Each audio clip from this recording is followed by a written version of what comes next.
మనం ఏదైతే ఆ రోజున ఒప్పుకున్నామో పాపాన్ని, ఆ ఒప్పుకున్న దాన్ని బట్టి ఆ జీవితం గురించి మన మొదటి రోజున మనం ఎలాగైతే పాపాన్ని క్షమించు ప్రభువా అని పశ్చాత్తాపపడ్డామో, ఎవరి మీద అయితే ఆధారపడ్డామో దాని మీదనే లక్ష్యం ఉంచాలి. ఈ రోజున వచ్చేసింది ఏమైపోయిందంటే, ఈ రోజున ఒక ట్రెండ్ సేవకులను ఆరాధించడం.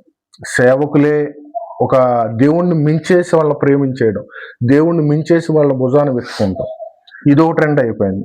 మన ప్రధాన లక్ష్యం ఎవరు అని అంటే యేసుక్రీస్తు తప్ప ఎవరు కాదు, లేరు. ఇందువలన పరలోక సంబంధమైన పిలుపులో పాలు పొందిన పరిశుద్ధ సహోదరులారా, అంటే సంఘముతో దేవుడు చెప్పుతున్న మాట, పౌలు గారు చెప్తున్న మాట ఏంటంటే, మీరు ఏదైతే ఒప్పుకున్నారో దాని మీదే లక్ష్యం ఉంచండి. యేసు ప్రభు మాత్రమే నీ అంతిమ లక్ష్యం, పరలోక రాజ్యం మాత్రమే నీ అంతిమ లక్ష్యం అని చెబుతూ ఏమన్నాడంటే, అలాగే చదువుకుంటూ వస్తే 6వ వచనంలో ఏం చదువుకుంటున్నాం మనం?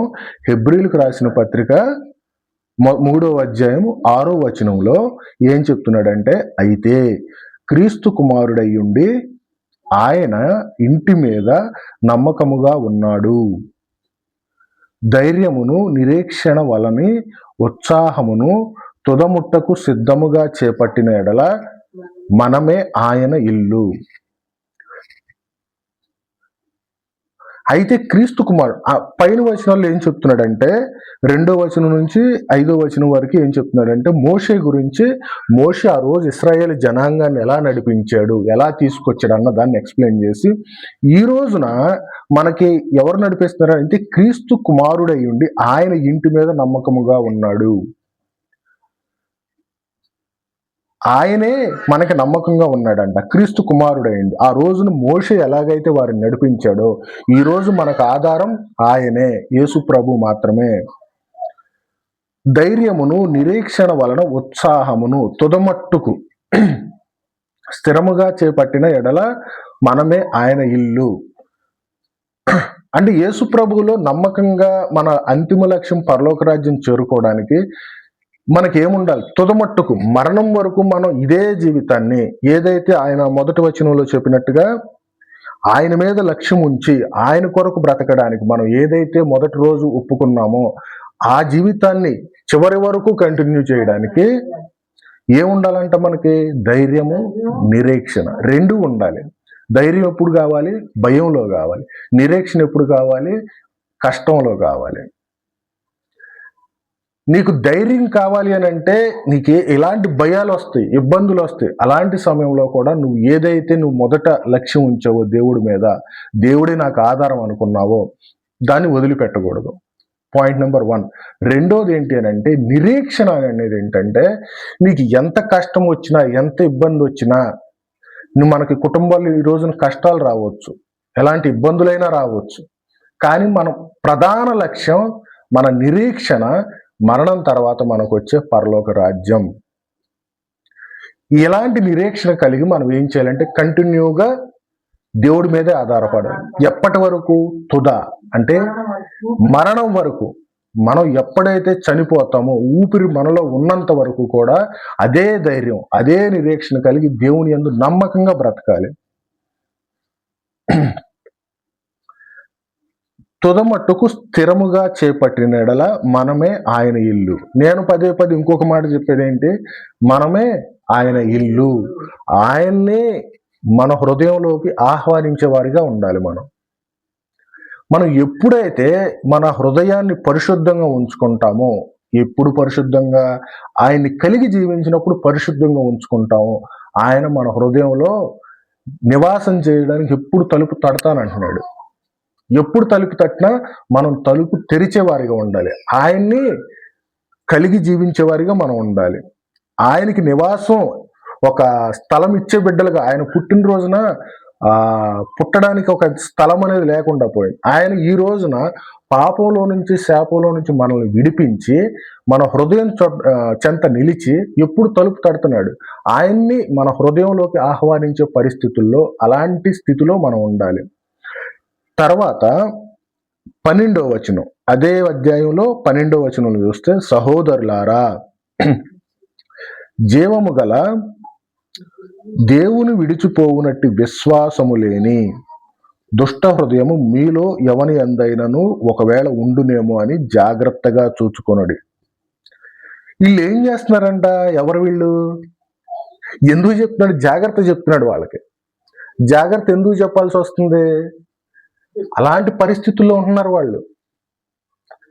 అలాంటి దుష్ట హృదయం వచ్చేసేసి దేవుని విడిచిపోయే పరిస్థితుల్లో ఉంటున్నారు అన్నమాట వాళ్ళు. దేవుణ్ణి విడిచిపెట్టేసేసి పక్కదారిలోకి వెళ్ళిపోయే పరిస్థితుల్లో ఉంటున్నారు. అలాంటి దుష్ట హృదయం వస్తుందేమో, జాగ్రత్తగా చూసుకోండి. అలాంటి దేవుణ్ణి విడిచిపెట్టే పరిస్థితి ఏ రోజు నీకు రాకూడదు.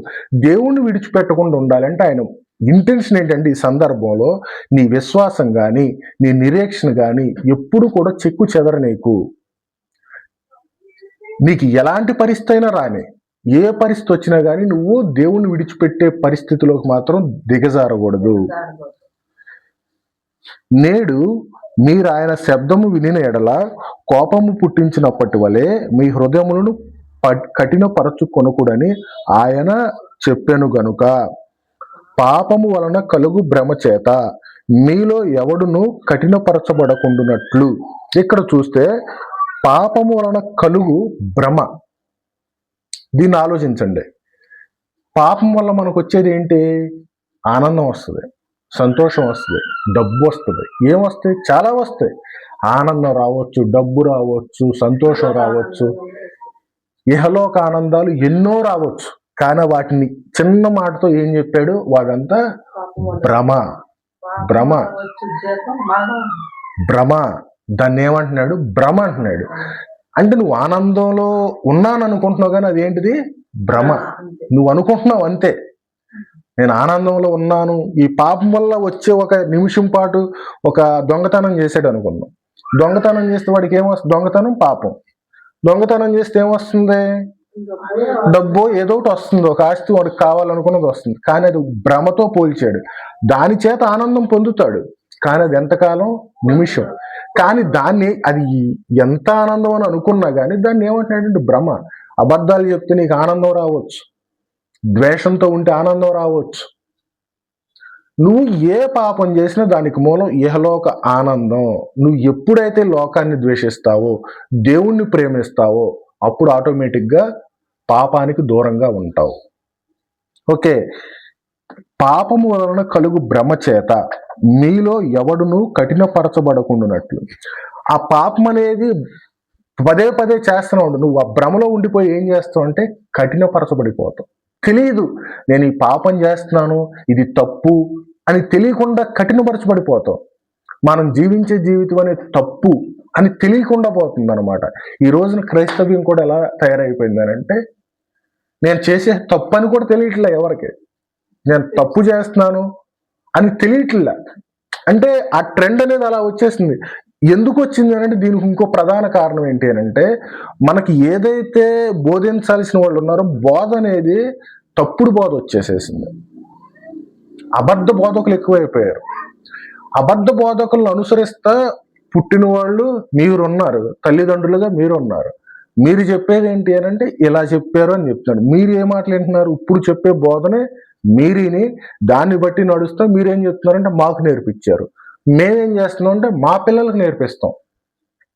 ఇక్కడ ఏమైపోతుందంటే యథార్థత, సత్యం అనేది మరుగున పడిపోతుంది. దీన్ని కాపాడాల్సిన బాధ్యత ఎవరిది? కేవలం లేఖనాలను విడిచిపెట్టేశారు. ఎందుకని? భ్రమలో పడిపోయారు. ఎవరో విశ్వాసులని. ఇక్కడ విశ్వాసులు పడ్డారు. ఈ విశ్వాసులు ఎలాంటి వాళ్ళు? మళ్ళీ 3వ అధ్యాయం మొదటిగా మనం చదువుకున్న దాన్ని చూస్తే, పరలోక సంబంధమైన పిలుపులో పాలు పొందిన పరిశుద్ధ సహోదరులారా. వీళ్ళెవరో పరిశుద్ధ సహోదరులారా అని పిలుస్తున్నారు. అంటే సంఘాన్ని పరిశుద్ధ సహోదరులారా అంటే ఈ రోజున సంఘంగా కాదు, ఎవరో బోధకులుగా పిలువబడే వాళ్ళు కూడా ఎలా వెళ్ళిపోయారంటే భ్రమలోకి వెళ్ళిపోయారు. నేను చేసేది తప్పు, నేను చేసేది పాపం, అంటే దేవునికి వ్యతిరేకంగా జీవిస్తున్న కనీస స్పృహ కూడా లేకుండా వాళ్ళు ఎలా చేసేస్తున్నారంటే చాలా స్వేచ్ఛగా చేసేస్తున్నారు. జీవితాన్ని స్వేచ్ఛగా చేసేస్తున్నారు. పాపం చేసేది కూడా భయం లేకుండా చేసేస్తున్నారు.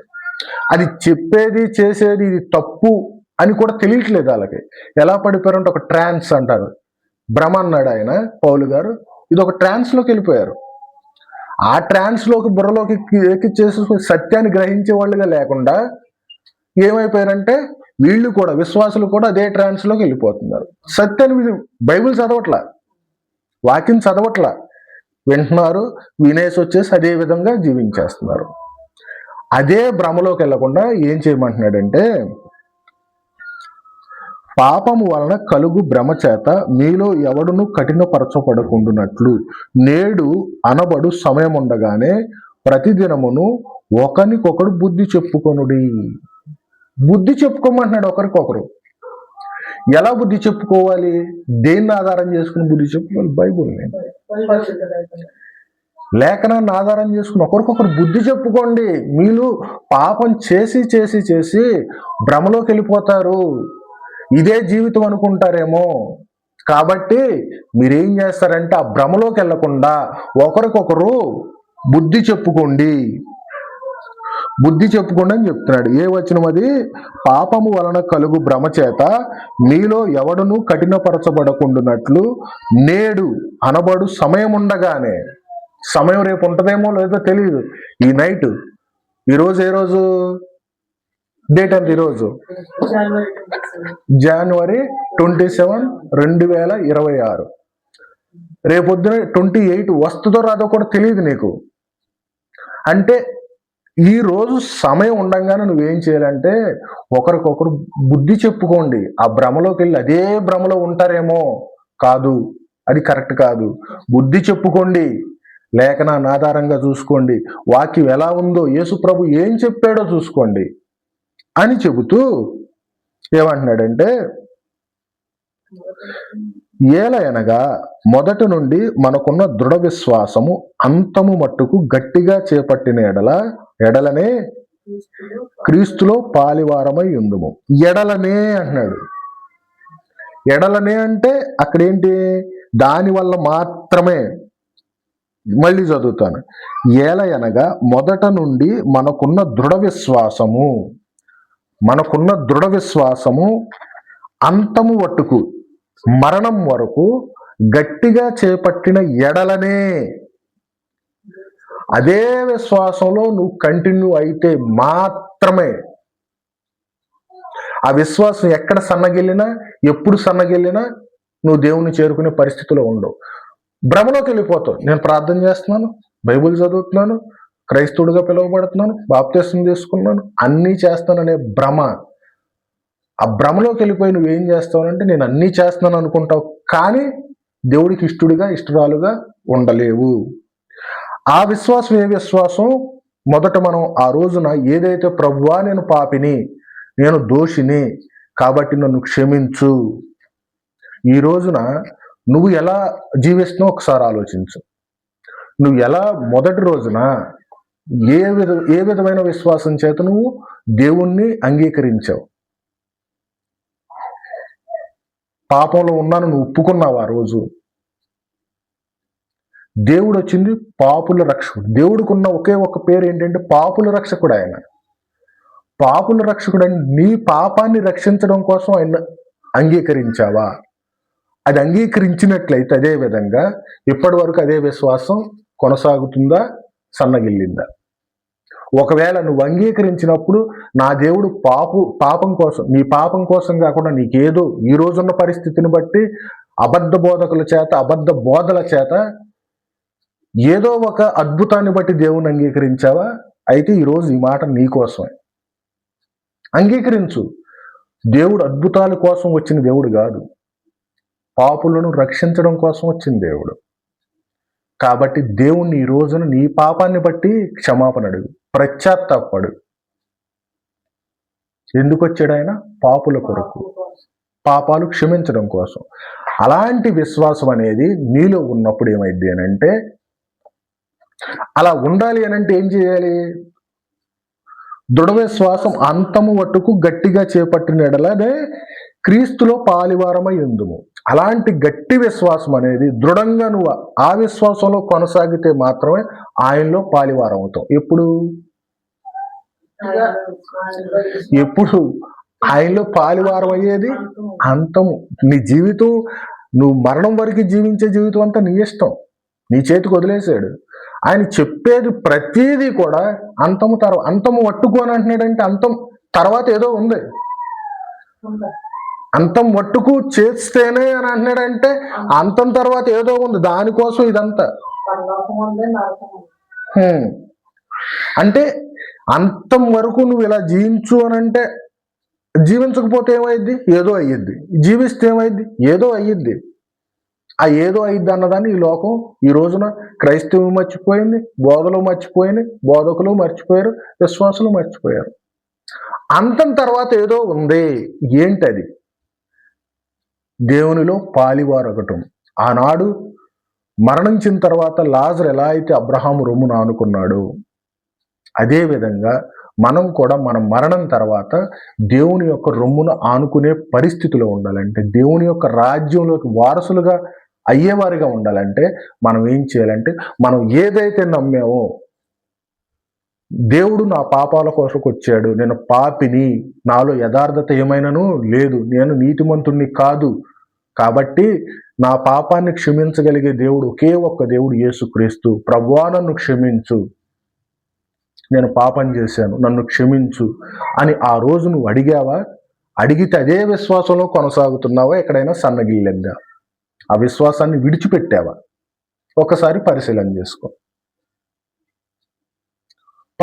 చేసుకో. రెండోది, ఇక్కడ ఇంకోటి, మొదటగా అంగీకరించిన విశ్వాసం అనేది కంటిన్యూ అవుతుందా లేదో పరీక్షించుకోవాలి. సెకండ్ పాయింట్, ఈ రోజున్న ట్రెండ్లో నువ్వు ఈ రోజున అంగీకరించిన విధానం అనేది ఎలా అంగీకరించు? అద్భుతాన్ని బట్ట, స్వస్థతను బట్ట, ఇంకా దేన్ని బట్టి? అసలు నేను అంగీకరించింది ఎవరిని అంగీకరించాను, దేన్ని బట్టి అంగీకరించాను అనేది ఆలోచించుకుని, ఆ రోజున అంగీకరించిన విధానం తప్పు అయితే, ఒక అద్భుతాన్ని బట్టి, ఒక స్వస్థతను బట్టి నువ్వు దేవుణ్ణి అంగీకరించి అదే దైవత్వం, అదే క్రైస్తవ్యం నువ్వు అనుకుంటే గనక తప్పు. ఆయన వచ్చింది పాపుల కొరకు, పాపాన్ని క్షమించడం కోసం. ఆయనలో దృఢ విశ్వాసముతో అదే విశ్వాసాన్ని కంటిన్యూగా నీ అంతం వరకు కంటిన్యూ అయితే తర్వాత ఇంకేదో ఉంది. ఆ ఏదో కూడా దేవుడు చెప్పాడు. పరలోక రాజ్యం ఉంది అని చెప్పాడు. పరలోక రాజ్యానికి వారసులుగా నువ్వు పిలువబడాలి అని అంటే, ఆ వారసత్వం నువ్వు పొందుకోవాలి అంటే పాపం లేని జీవితం కావాలని దేవుడు కోరుకుంటున్నాడు. ఆయన కోరుకుంటున్నాడు, నీకు ఇచ్చేసాడు చాయిస్. ఎలా జీవిస్తావో జీవించు, దాన్ని బట్టి తీర్పు ఉంటుందని మాత్రం మర్చిపోకు అని చెప్పాడు.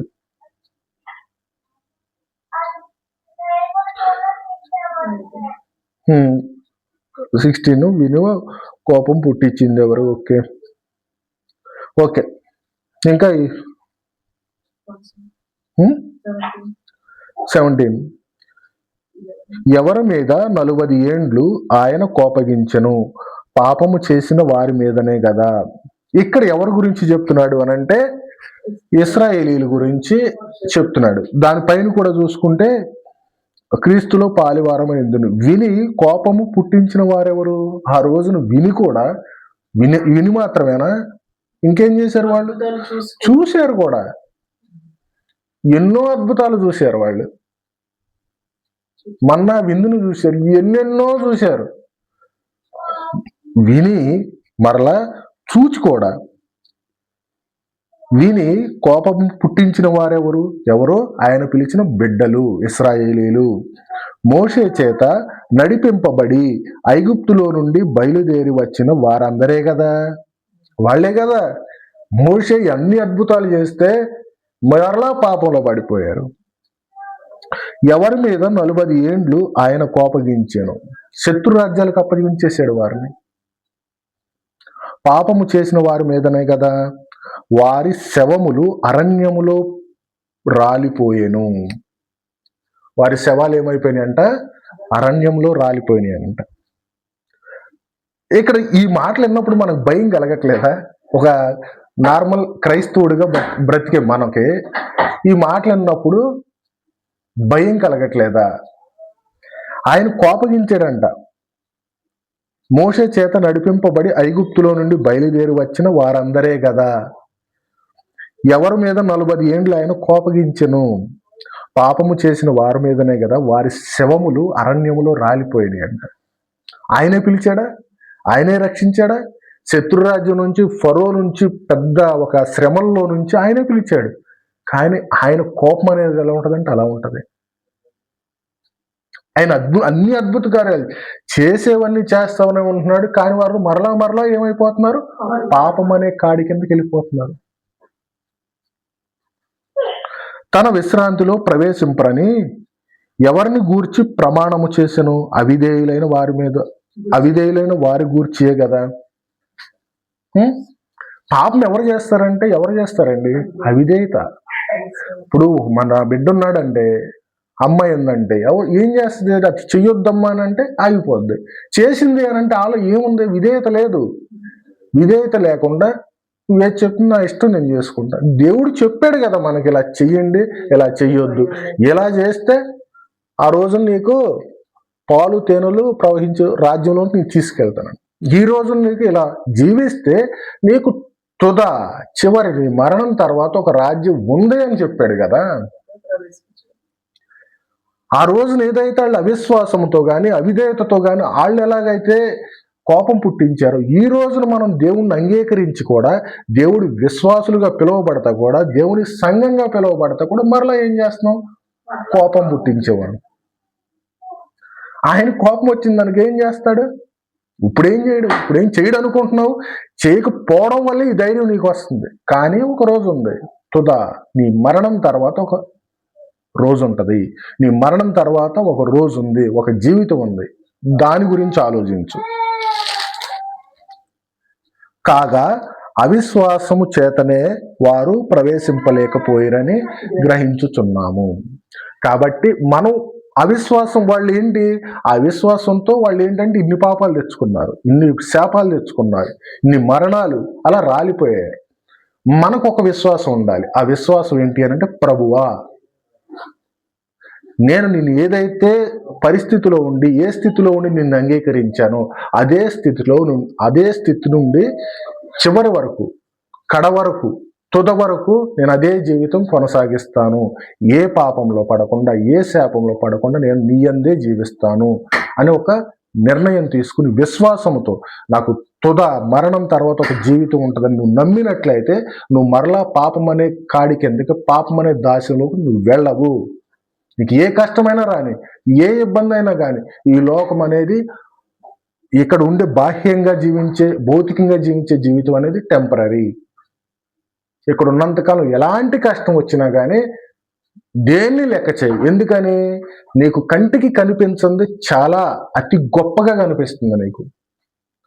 నేను చనిపోతున్నాను, నేను మంచి పోరాటం పోరాడాను, నేను నీతి కిరీటం నా కోసం ఉంచబడిందని ఎవరితో చెప్తున్నాడు అన్నమాట? తిమోతి గారితో చనిపోయే ముందు.